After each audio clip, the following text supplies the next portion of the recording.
ओम शांति। आज 14 মার্চ 2025 প্রাতঃ মুরলি। বাবাজ বলেছেন, মিষ্টি বাচ্চারা, তোমাদের চেহারা সর্বদা হাসি খুশি হওয়া চাই। আমাদেরকে ভগবান পড়াচ্ছেন, এই খুশির ঝলক চেহারাতে যেন দেখতে পাওয়া যায়। আজকের মুরলির প্রশ্ন, বাচ্চারা, এখন তোমাদের মুখ্য পুরুষার্থ কি? উত্তর, তোমরা সাজা পাওয়ার থেকে বাঁচার জন্য পুরুষার্থ করছো।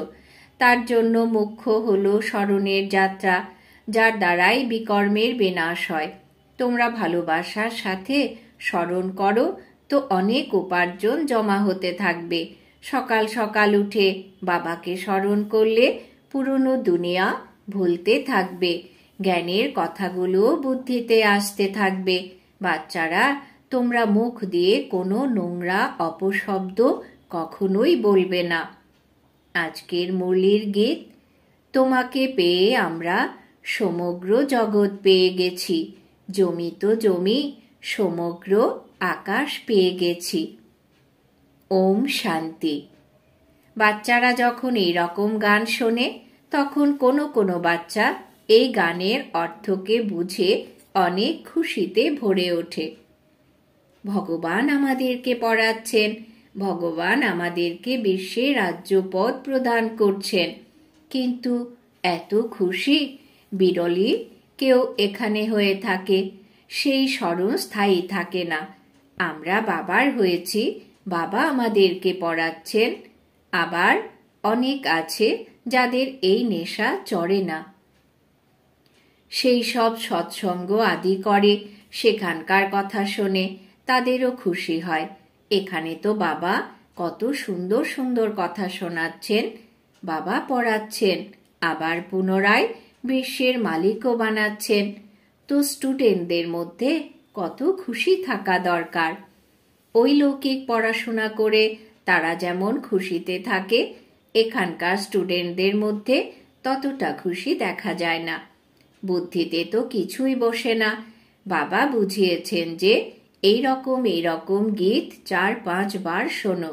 বাবাকে ভুলে যাওয়ার কারণে পুরনো দুনিয়া আর পুরনো সম্বন্ধী স্মরণে আসতে থাকে। এই রকম সময়ে গীত শুনলেও বাবার স্মরণ এসে যাবে। বাবা বলে ডাকলে তার উত্তরাধিকারও স্মরণে এসে যাবে। পড়াশোনা করলেই বাবার উত্তরাধিকার প্রাপ্ত হয়। তোমরা বিশ্বের মালিক হওয়ার জন্য শিব বাবার কাছে পড়াশোনা করো, তো বাকি আর কি চাই? এই রকম স্টুডেন্টদের অন্তরে কতই না খুশি হওয়া দরকার। দিন রাত খুশিতে থাকার কারণে নিদ্রারও প্রয়োজন হয় না। মুখ্যত নিদ্রাকে ত্যাগ করেই এই রকম নেশায় মত্ত হয়ে বাবাকে এবং টিচারকে স্মরণ করতে হবে। অহো, আমরা বাবার থেকে বিশ্বের রাজ্যের রাজ্যপদ গ্রহণ করছি, কিন্তু মায়া স্মরণ করতে দেয় না। মিত্র সম্বন্ধীদের স্মরণ আসতেই থাকে, মনের মধ্যে তাদেরই চিন্তন চলতে থাকে। পুরনো পচা গলা জিনিস অনেকেরই স্মরণে আসে। বাবা যে কথাটা বলেন, তোমরা বিশ্বের মালিক তৈরি হচ্ছ, এই নেশা থাকেই না। যারা স্কুলে পড়াশোনা করে তাদের হাসি খুশি চেহারার ঝলক দেখা যায়। এখানে ভগবান পড়াচ্ছেন, এই খুশি বিরলই কারুর থাকে। তাহলে তো খুশির পারদ অনেক উঁচুতে থাকা দরকার। অসীম জগতের বাবা আমাদেরকে পড়াচ্ছেন, এটা ভুলে যায়। এটা স্মরণে থাকলেও খুশি আসবে, কিন্তু অতীতের কর্মভোগী হলো এই রকম, তাই বাবাকে স্মরণ করে না। নোংরা জিনিসের প্রতি দৃষ্টি চলে যায়। বাবা তো সবার জন্য বলেন না, নম্বরের ক্রমানুসার আছে।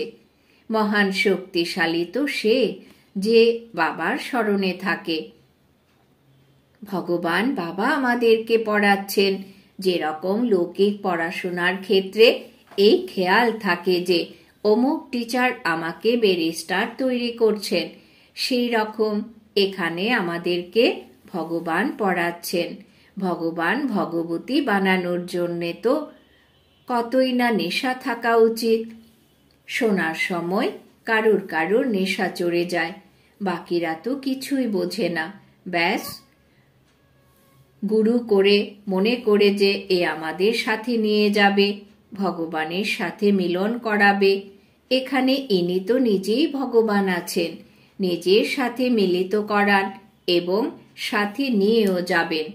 মানুষ গুরু করে এই জন্যেই যে গুরু তাদেরকে ভগবানের কাছে নিয়ে যাবে বা শান্তিধামে নিয়ে যাবে। এখানে বাবা সামনে বসে কত বোঝাচ্ছেন, তোমরা হলে স্টুডেন্ট, যিনি পড়াচ্ছেন সেই শিক্ষককে তো স্মরণ করো। একদমই স্মরণ করো না, সে কথা জিজ্ঞেস করো না। ভালো ভালো বাচ্চারাও স্মরণ করে না। শিব বাবা আমাদেরকে পড়াচ্ছেন, তিনি হলেন জ্ঞানের সাগর, আমাদেরকে উত্তরাধিকার প্রদান করেন। এই ধরনের নেশা থাকলে তো খুশির পারদ ঊর্ধ্বমুখী হতে থাকবে। বাবা সম্মুখে বসে বোঝাচ্ছেন, তবুও সেই নেশা চড়ছে না, বুদ্ধি অন্য দিকে চলে যাচ্ছে। বাবা বলছেন যে আমাকে স্মরণ করো, তো তোমাদের বিকর্ম বিনাশ হয়ে যাবে। আমি গ্যারেন্টি করছি, এক বাবাকে ছাড়া আর কাউকে স্মরণ করো না। যে জিনিস বিনাশ হয়ে যায় তাকে কি কেউ স্মরণ করে? এখানে তো কেউ মারা গেলে তো 2-4 বছর তো তাকে স্মরণ করতেই থাকে, তার নাম গান করতে থাকে। এখন বাবা বসে তোমাদেরকে বলছেন যে আমাকে স্মরণ করো। যে যত বেশি ভালোবাসার সাথে স্মরণ করবে তার পাপ তত কেটে যাবে, অনেক উপার্জন জমা হতে থাকবে। সকালে উঠে বাবাকে স্মরণ করো। সাধারণত মানুষ সকালে উঠেই ভক্তি আদি করে। তোমরা হলে জ্ঞান মার্গের, তোমরা এই পুরনো দুনিয়ার নোংরা আবর্জনায় ফেঁসে যেও না। তবুও কোনো বাচ্চা এমন ভাবে ফেঁসে যায় যে সে কথা জিজ্ঞেস করো না। নোংরা আবর্জনা থেকে বেরোতেই চায় না, সারা দিন নোংরা কথাই বলতে থাকে, জ্ঞানের কথা বুদ্ধিতে আসেই না। এমনও কিছু বাচ্চা আছে যারা সারাদিন সেবার জন্য দৌড়ঝাঁপ করতে থাকে। যে বাচ্চা বেশি সার্ভিস করে সেই বাচ্চা বাবার খুব প্রিয় হয় এবং বাবা তাকে স্মরণও করেন। এই সময়ে সব থেকে বেশি সেবাতে তৎপর মনোহর দিদিকেই দেখা যায়। তার কর্নেলের কাছে গেল, কাল কোথাও গেল, সার্ভিসের জন্য সারাদিন দৌড়ঝাঁপ করতেই থাকে। যারা নিজেদের মধ্যে লড়াই ঝগড়া করতে থাকে তারা কি সেবা করবে? কোন বাচ্চা বাবার কাছে প্রিয়? যে বাচ্চা ভালো সেবা করে, দিন রাত সেবার জন্য চিন্তায় থাকে, বাবার হৃদয়ে সেই অধিষ্ঠিত হয়।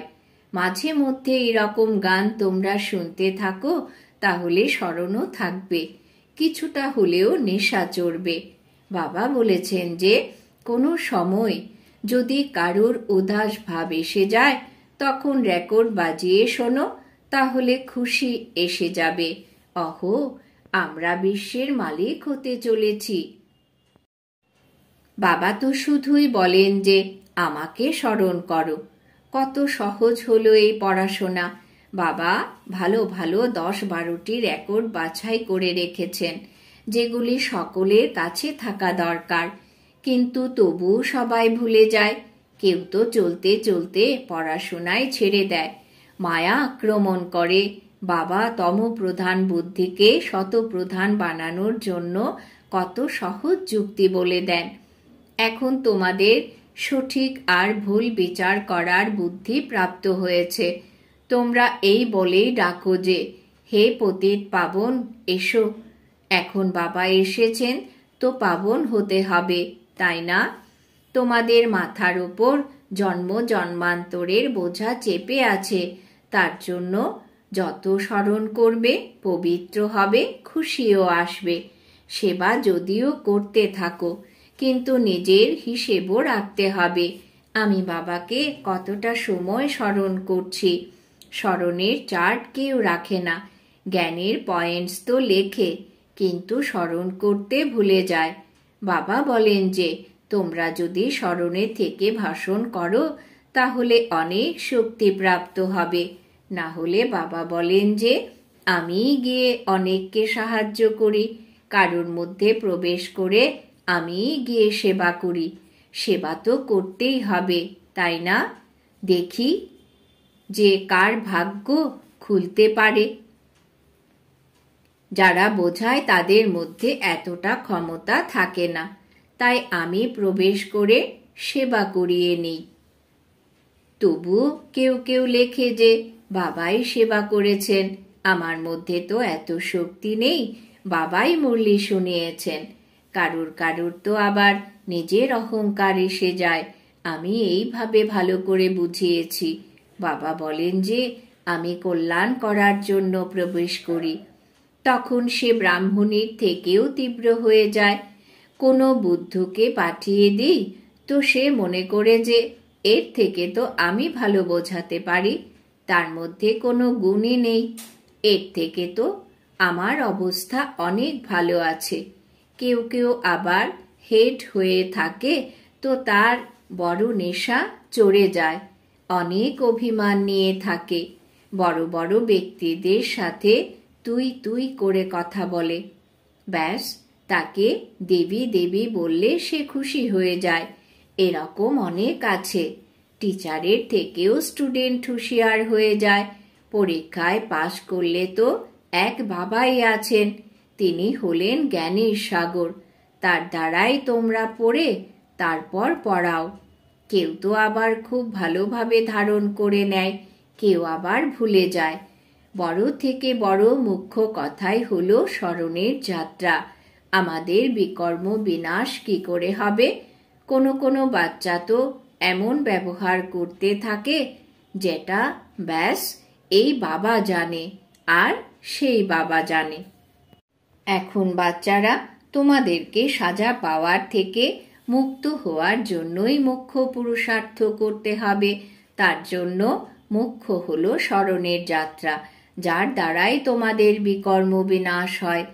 হয়তো কেউ টাকা পয়সা দিয়ে সাহায্য করে, মনে করে যে আমি ধনী হয়ে জন্মাবো, কিন্তু পুরুষার্থ তো শাস্তি ভোগ করার থেকে বাঁচার জন্য করতেই হবে। না হলে তো বাবার সামনে শাস্তি খেতে হবে। বিচারকের সন্তান যদি কোনো খারাপ কাজ করে তো বিচারকেরও লজ্জা আসবে, তাই না? বাবাও বলেন যে আমি যাদেরকে লালন পালন করছি তাদেরকে আবার শাস্তি দেব। এই সময় মাথা নত করে হায় হায় করতে থাকে, বাবা আমাকে এত বুঝিয়েছিলেন, পড়িয়েছিলেন, আমি মনোযোগ দিইনি। বাবার সাথে তো ধর্মরাজও আছেন, তাই না? তিনি তো জন্মপত্রিকা জানেন। এখন তো তোমরা বাস্তবে দেখছো, 10 বছর পবিত্র থাকার পর হঠাৎই মায়া এমন ঘুষি মারল যে সমস্ত উপার্জন নষ্ট করে দিল, পতিত হয়ে গেল। এই রকম অনেক উদাহরণ আছে।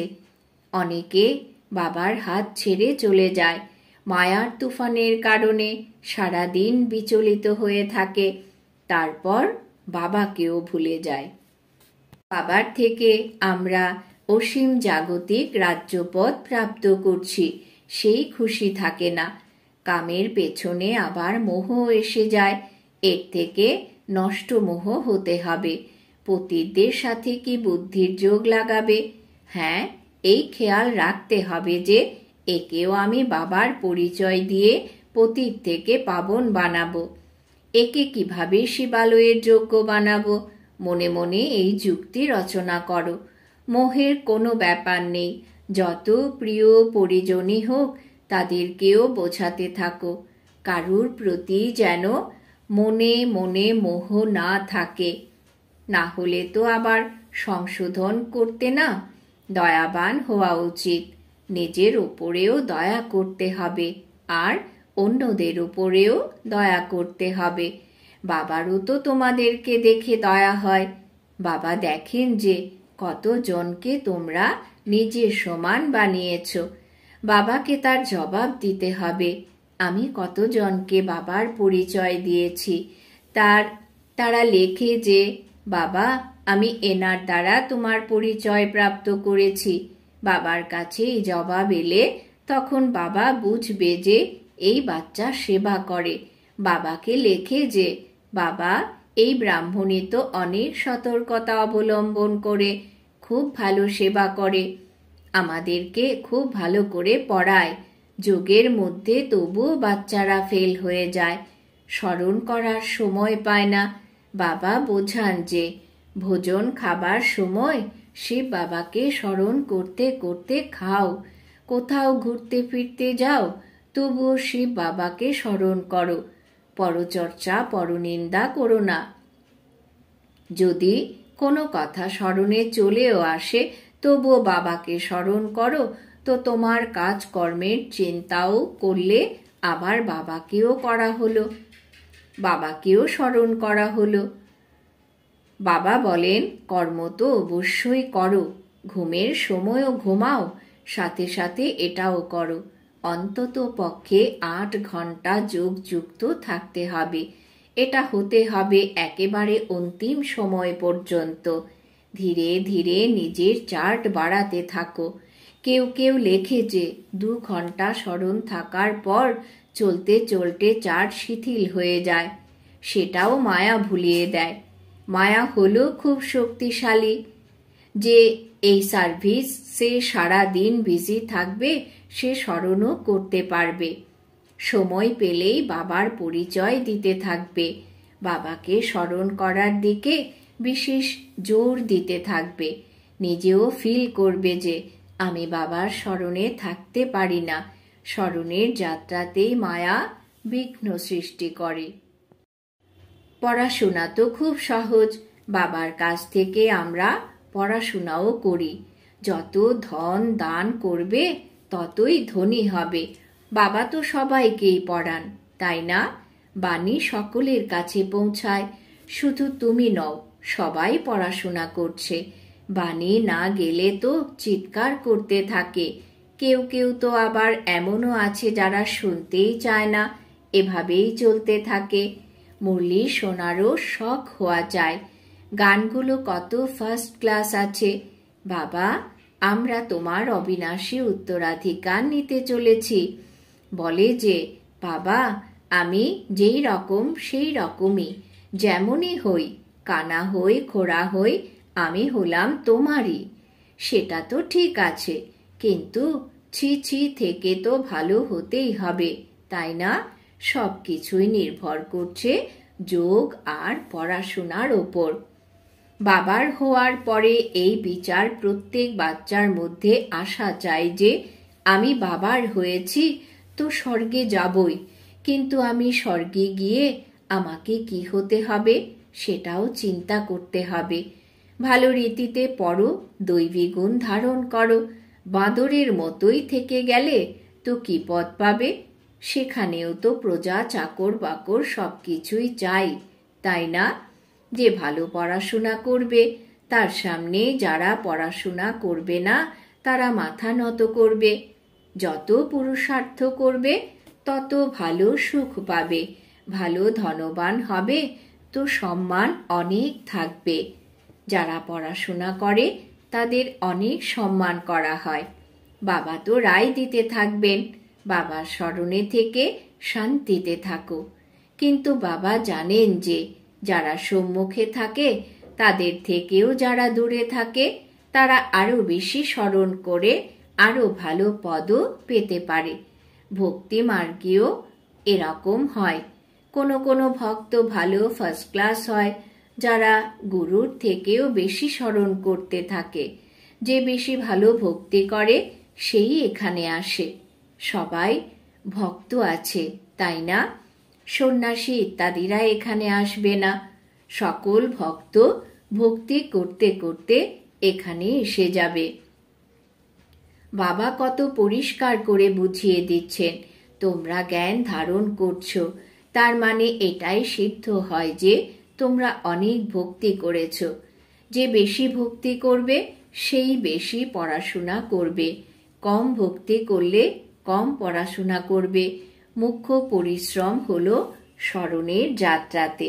স্মরণের দ্বারাই বিকর্ম বিনাশ হবে, আর তোমাদেরকে অত্যন্ত মিষ্টিও হতে হবে। আচ্ছা, মিষ্টি মিষ্টি হারানিধি সার্ভিসেবল বিশ্বস্ত আজ্ঞাবহ বাচ্চাদেরকে মাতা পিতা বাপদাদার স্মরণের স্নেহ সুমন আর সুপ্রভাত। আত্মাদের পিতা তার আত্মারূপী বাচ্চাদেরকে জানাচ্ছেন নমস্কার।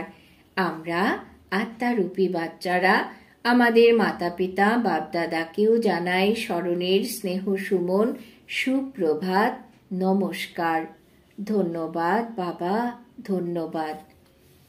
ধারণার জন্যে মুখ্য সার। 1. যত প্রিয় পরিজনই হোক না কেন, তার প্রতি যেন কোনো মোহ না থাকে। নষ্ট মোহ হতে হবে। যুক্তি দিয়ে বোঝাতে হবে, নিজের ওপরে এবং অন্যদের ওপরে দয়ার ভাবনা রাখতে হবে। 2. বাবাকে আর টিচারকে অত্যন্ত ভালোবাসার সাথে স্মরণ করতে হবে। এই নেশা যেন থাকে যে ভগবান স্বয়ং আমাদেরকে পড়াচ্ছেন, বিশ্বের রাজ্যপদ প্রদান করছেন। ঘুরতে ফিরতেও বাবার স্মরণে থাকতে হবে। পরনিন্দা পরচর্চা করবে না। বরদান। বাবা আজ বরদান দিয়েছেন, অবিনাশী আত্মিক রঙের সত্যিকারের হোলির দ্বারা বাবার সমান স্থিতির অনুভবী ভব। অবিনাশী আত্মিক রঙের সত্যিকারের হোলির দ্বারা বাবার সমান স্থিতির অনুভবী ভব। ব্যাখ্যা। তোমরা হলে পরমাত্ম রঙে রঙিন হওয়া হোলি আত্মা। সঙ্গম যুগ হল হোলি জীবনের যুগ। যখন অবিনাশী আত্মিক রং লেগে যায়, তখন সদাকালের জন্য বাবার সমান হয়ে যাও। তো তোমাদের হোলি হল সঙ্গের রং দ্বারা বাবার সমান হওয়া। তোমরা হলে এমনই পাক্কা রং যারা অন্যদেরকেও বাবার সমান বানাতে পারে। প্রত্যেক আত্মার ওপর অবিনাশী জ্ঞানের রং, স্মরণের রং, অনেক শক্তির রং, গুণের রং, শ্রেষ্ঠ বৃত্তি, দৃষ্টি, শুভ ভাবনা, শুভ কামনার আত্মিক রং লাগাও। স্লোগান। দৃষ্টিকে অলৌকিক, মনকে শীতল, বুদ্ধিকে রহমদিল আর মুখকে মধুর বানাও। দৃষ্টিকে অলৌকিক, মনকে শীতল, বুদ্ধিকে রহমদিল আর মুখকে মধুর বানাও। আজকের সমান আমি অনুভবী আত্মা। আজকের অব্যক্ত ইশারা। সত্যতা আর সভ্যতারূপী কালচারকে ধারণ করো। সত্যতার শক্তি স্বরূপ হয়ে নেশার সাথে বলো, নেশার সাথে দেখো আমরা হলাম অলমাইটি গভর্নমেন্টের অনুচর। এই স্মৃতির দ্বারা অযথার্থকে যথার্থতে নিয়ে আসতে হবে। সত্যকে প্রসিদ্ধ করতে হবে নাকি লুকোতে হবে, কিন্তু সভ্যতার সাথে করতে হবে। এই নেশা যেন থাকে যে আমরা হলাম শিব শক্তি, সাহসী শক্তিরা, সহায়তায় সর্বশক্তিমান। ওম শান্তি।